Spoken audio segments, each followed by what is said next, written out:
Encore Deluxe. Today we're going to do my top five most disappointing movies of all time. And what do I mean when I say this? I don't mean necessarily the worst movies of all time or movies I disliked. These are just movies that, because of the trailer, because of the cast, because of the director, for whatever reason, I was real hyped on this movie, and then I went to see it and I was significantly less hyped, or, well, I'll go ahead and say it, disappointed. Again, this is my list. You're not going to have any Marvel Universe bullshit. You're not going to have. I'm not going to say the girl Ghostbusters ruined my childhood because I don't give that much of a shit about Ghostbusters. And my childhood's over. I'm fucking adult man. For fuck's sake. So again, this is my list. Uh, Here we go. All right, number five is the movie Piercing. I'm not sure the director's name. It's the guy that directed The Eyes of Our Mother, and it's written. It's based on a book by the guy that wrote the book that the movie Audition is based on. So know that going into it. It's very mind bendy, and that's always the thing with these kind of movies is they either work or they don't. And this one didn't work for me. It was like a sexy thriller horror kind of thing, and they just used weird to fix any plot holes, just spackle in weird. And this movie was just not memorable. I don't remember. I had to Google it. I had to look things up to even remember what took place in this movie. The only thing I really remember is at the end, and this is not a spoiler. At the end, they played some song by that band Goblin, and it was the sample that Justice uses for that song Phantom. So that was exciting. I got to figure that out. I heard like a different version of a song I already know. Oh, and Mia Wasikowski's in it. She's an absolute fucking day ruiner, whether she has eyebrows or not. And I'm sorry to be gross, but it's my channel. Fuck you. But yeah, like I said, I saw this movie and I don't even remember it. And this is like after I quit drinking. I saw it like a year ago. So that's not saying. The next one is number four, which is the movie Possum from 2018, directed by Matthew Holness. This was kind of billed as this just like next level horror movie, and you've never seen a horror movie like this, and it's profoundly scary, and it's going to be the scariest thing you've ever seen. And there's always a problem with that, except for Hereditary. I do think Hereditary lives up to that moniker, but this movie really just didn't, and it didn't work at all. It was very boring. Literally the sequence that's supposed to be the scariest sequence in the movie, I fucking zonked. I fell asleep. It's just some piece of shit. Like, it's just bad. I didn't enjoy any aspect of it. The sound design was good. The sound design and the score is very good, but that only elevates the tension in order for it to not be scary. So it kind of ruined it by being too good. And this is directed by Matthew Holness, which kind of gives it bonus disappointment because he's one of my favorite, not only comedians, like comedy writer, director, performer, actor. He's like one of the funniest people I've ever seen in my life. One of the most talented people I've ever seen. He did that show Dark Place, Garth Marenghi's Dark Place, which is kind of a meta show within a show about an author. It's like a send-up of Stephen King. It's this really great British show from early 2000s. Matt Berry, Richard Ayoade, I don't know. And also on top of Garth Marenghi's Dark Place, he also wrote the show Man to Man with Dean Lerner, which is like in that same universe, kind of show within a show within a show. And on that show, Holness plays this very unlikable guy who was an actor who was in this Grindhouse movie called Bitch Killer. My name is Sidney King. I hate a lot of things. Fruits, colors, and above all, women. Goodbye, Mother! So it's kind of built in that I've wanted to see this guy direct something like this. Like, that looks cool as shit. I want to see this guy direct something like a real movie. And he finally did, and it just quadrupled the disappointment because Matthew Holness is so good at this pastiche. He's so good at making a thing look like an 80s horror show. He's so good at making a fake talk show. He's so good at making a behind the scenes. There's all this meta. He's really good at aping other styles. And when he tried to make an original horror movie, it just did not work at all, in my opinion. So number three is The Castle, directed by Michael Haneke. I saw this about 12 or 13 years ago, back when Netflix was mainly through the discs. Most people had did it through discs in the mail. And I had just seen Funny Games, the US version, and I had just seen Benny's Video. So I was really excited about this new director. Couldn't wait to see this. But this came in the mail. I guess it was like the next movie by him that they had available to rent at that time. I don't know why I would have picked this to watch next. He has so many better movies. But anyway, I picked The Castle. This is a made-for-TV movie based on a Kafka novel that's an unfinished novel.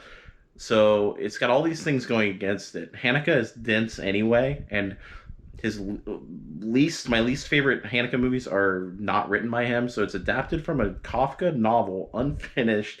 It's in Austrian or German. It's oldsy timesy, so there's that whole hurdle to overcome.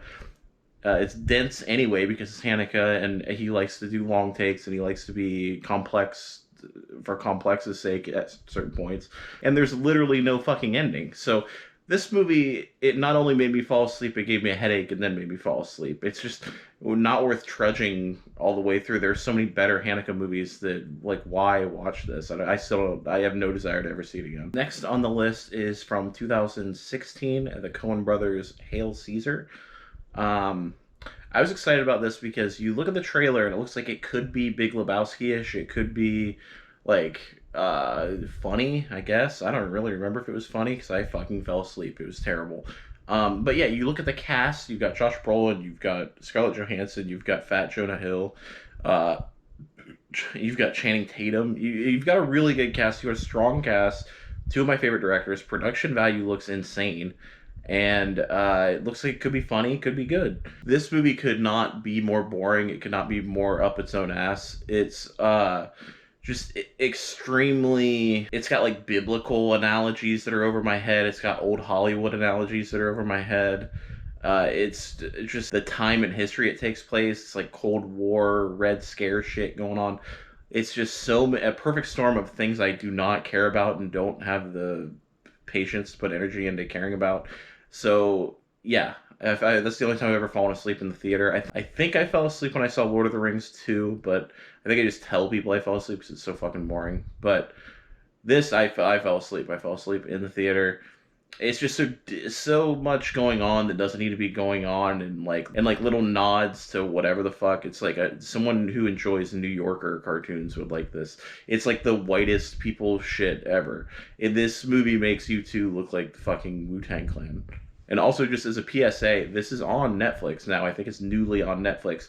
You might see it flash on your little screen, and you think, it's a good cast. It's Coen Brothers. I want to see this. I don't remember this one. There's a reason you don't remember it. It is not good. And the number one most disappointing movie for me is The Connection, or La French is the French title. This came out in 2015 by Draft House, Alamo Draft House, who was on fire in the early 2010s. They put out this really weird independent horror movie called Spring. They re-released Miss 45 by Abel Ferrara. They did the ABCs of Death. They did that documentary, A Band Called Death, about that African-American proto-punk band. They did that really weird movie, Cheap Thrills, who Johnny Ryan did the artwork. That's a really great weird movie.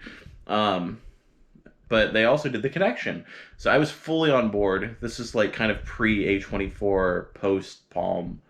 Like, this is a production company I trusted. So I went and sought out this trailer for this new movie called The Connection. The trailer's incredible. It's got fast cars, it's got a boat chase, a car chase, and a motorcycle chase. It's got like Reservoir Dogs style like standoffs with guns. It's got bikini ladies. It's got cool shots at nighttime, cool shots in the daytime. Action, everything, just intense dialogue scenes. This had fucking everything. So as soon as it came on VOD, I paid my money and I rented The Connection. First of all, I have a hard time with like crime movies. I have a really hard time with like a crime movie or a heist movie. I don't do well. And put on top of that it's in French and everybody fucking looks the same because it takes place in the 70s, so everybody has these big long sideburns, and it's hard to, like, I don't know if you're supposed to say this, but I am one of those people that mixes everybody up like on The Wire. I have to Google it constantly, or I like when I was watching it originally back in the day, I had to Google constantly to figure out, it's like is that Marlowe or is that Bird, or that's Bonk? Who is that? Say what you want to say about me for that, but I'm just man enough to fucking admit it. In this movie, I couldn't tell who the fuck was who. Didn't help that it was in a different language. Didn't help that everyone had the same fucking haircut and tan and dressed the same. And anyway, those all might be on me. Confusing movie that because of the crime, that's on me. I can't tell the people part. That to a certain extent is on me. But the thing that is irredeemably bad is that they gave everything away in the fucking trailer. Every car chase, every scene of any importance, any stylish, interesting scene, and anything, whether it was big dialogue scenes, like every aspect of this movie was laid out in the trailer. So there's no reason to fucking see the movie. Just watch the trailer over and over again. So yeah, not a bad movie. I mean, I don't even really remember it. I just remember the trailer. Everything had been spoiled. So yeah, not a bad movie, just a disappointing movie. And I feel like Uncut Gems did this a little bit, but no, Uncut Gems is not disappointing, but I do think Uncut Gems had a little bit of that, giving way too much away in the trailer. I think had I not seen a trailer going into that movie, I would have enjoyed it more, but the trailer made me so much more excited for that movie, and you can't go wrong with that movie anyway. And just as some kind of honorable mentions, some other movies that really disappointed me: World on a Wire by Fassbender. I had been wanting to see this for a while, just based on the artwork, and it's in the background on Nirvana the band, the show, and it's just one of those ones I heard it's this groundbreaking sci-fi thing. It's fucking boring. It's really boring, and it's really long, and it's not even really a movie. It's like a TV thing. It sucks. Tyrannosaur, which I talked about on this channel before, is just a complete absolute waste of Olivia Colman. Bad, just not good, and I've been wanting to see that for like 4 years before I saw it. Dark Horse is very disappointing because it was a Todd Solondz movie that was so un-Todd Solondz. Wiener Dog had some redeeming qualities, and I mean Dark Horse did too, but Dark Horse was the one. It was his first fucking one where second one, I guess, because Life During Wartime, but it was the one where I was ready, I was poised, I was ready to go see that shit, and fucking just a dud. A sad dud almost makes it worse too. The Ballad of Buster Scruggs. I just don't like those anthology kind of movies unless it is a horror thing like ABCs of Death or VHS. But yeah, Ballad of Buster Scruggs, just with those anthology kind of movies, they're hit and miss. So inherently that movie's hit and miss. The last part of that movie is so fucking boring. But like the first thing is so fucking cool. If the whole thing was the first part, it would have been a great movie. And like the Tom Waits thing is fine. Some of the other ones are fine too, but I wish it was better. Last honorable mention is 20,000 Days on Earth. It was some Nick Cave thing. I paid money for that shit and I didn't even watch it. It's like, I don't know if I thought it was a concert film or like a documentary. I don't know what the fuck it was. It was some poetic whatever. I didn't like it. Didn't even finish it. Didn't even get 20 minutes in, so maybe it got better. Let me know. So what are some of your most disappointing movies that you can think of that you've seen? Let me know. And follow me on Instagram at Auteur Deluxe. Follow me on Twitter at Auteur Deluxe. And follow me on Letterboxd at Ween. W-E-E-N.